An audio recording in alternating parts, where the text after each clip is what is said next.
Amidst a growing scandal over a VIP military flight that was sold as a morale-building trip, but quickly descended into a $337,000 taxpayer-funded party plane with allegations of sexual assault. The military is still ducking answers on that. Who's responsible for it? How did this kind of flight get approved? Meanwhile, there are also new questions about the effectiveness of the government's much-trumpeted peacekeeping mission in the western country of Mali. There are 8 helicopters and 250 military personnel there. As the one-year mission ends in July, should Canada stay on to help? Let's find out. Joining me now, the Defence Minister Harjit Sajjan. Minister Sajjan, great to have you back on the program. I want to start with the United Nations, which is interested in asking Canada to extend its peacekeeping mission in Mali past the year-long deadline, which ends in July. Has Canada been asked to extend that and stay on in Mali? What we have offered up in terms of our peacekeeping mission is about smart pledges, and that's what this is about. We will take on a responsibility for the year with the Air Task Force, and a new nation will come forward and step up and take over that responsibility. And I know that the United Nations is working hard to do this, and that's why and it's important for us to get into this rotation, because that's exactly what the United Nations was looking for. Having nations to step up, so no one nation will be burdened with this, but more importantly, missions themselves will have the capabilities, high-level capabilities that will be sustained for a longer duration. Okay, but let me ask you: has Canada been asked to extend its mission until at least October, when the next nation in the rotation is ready? Yes or no? Have we been asked? I have not been asked by the United Nations. I've had a number of conversations with the Undersecretary General. This is not just about having the next nation step up after us. It's about actually the years afterwards, right, to making sure that all the missions have a sustained high-level capability. Okay, let's move on to the NATO situation. And we're at a very critical moment in the NATO alliance. French President Emmanuel Macron, German Chancellor Angela Merkel have suggested creating a European army to complement NATO. Donald Trump is livid about this. Is a European army something that Canada would support? Well, we've been in discussions at NATO with our European counterparts. In fact, actually, almost every NATO defense ministerial, we've had these discussions, and what we've worked on is how can we be complementary. There's lots of initiatives that can be worked in Europe that can complement what NATO brings to the table. Clearly, the President of the United States is concerned. He basically says it undermines the issue. He tweeted out that, how did this work out for you the last time you made an alliance with Germany? He said people in Paris were learning German. Many people felt that was insulting and has undermined the NATO alliance. Do you think Donald Trump's rhetoric is undermining the stability of the NATO alliance?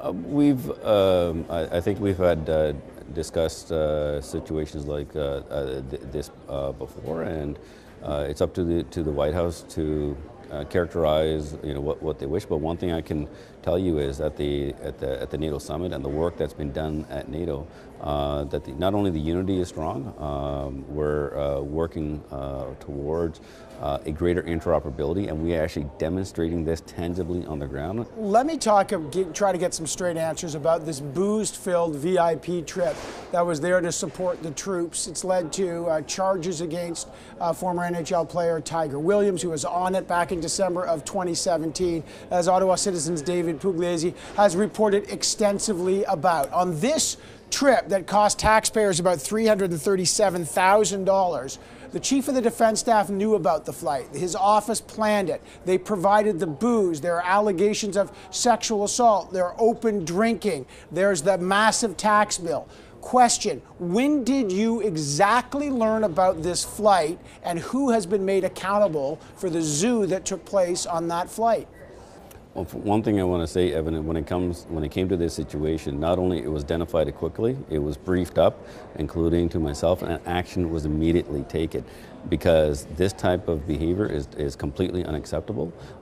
These Team Canada missions is about actually increasing the morale for the troops who are deployed, and what we don't want to do is actually have any type of these type of situations taken away from that. Immediate action was taken. First of all, is making sure that anybody who is victimized, that they're going to be well supported, and that was the #1 priority. Then also to get down to the bottom of this, the investigations were launched. With all due respect, what you're saying does not jibe with the access to information documents the citizen has obtained.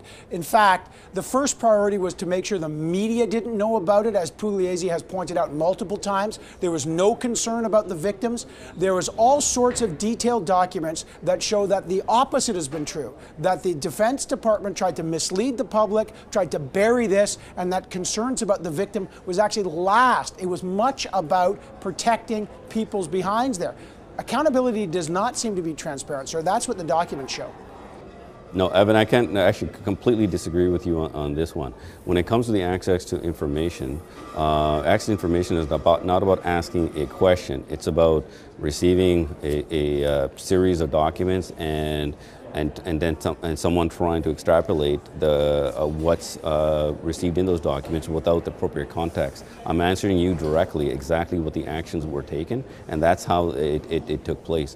That we take this extremely seriously, that the victims themselves were the #1 priority on this. An immediate investigation was launched to making sure that we got to the bottom of this, and that it's making its way through the appropriate court system. But more importantly, we have now suspended the Team Canada missions, and we're doing a very thorough review before we actually start this. So I'm giving you exactly what happened here. When it comes to ATIPs, that is not, I think it does not have the right context. There was absolutely no, at any time, to mislead anybody, and making sure that our members are looked after. That was the #1 priority.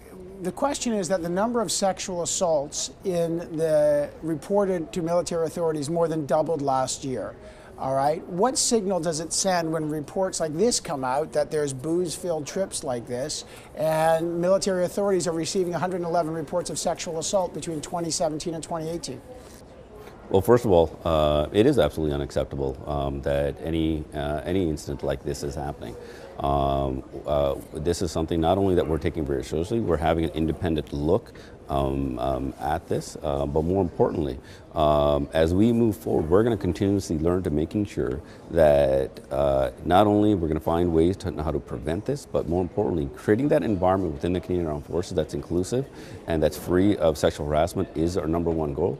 Unfortunately, we are not there. We are also continually learning, but we will not rest until we create the environment that's going to allow for all members of the Canadian Armed Forces to reach their full potential. Minister, always good to have you on the program. I really appreciate you taking the time. Thanks. Great. Thank you for having me. Nice talking to you.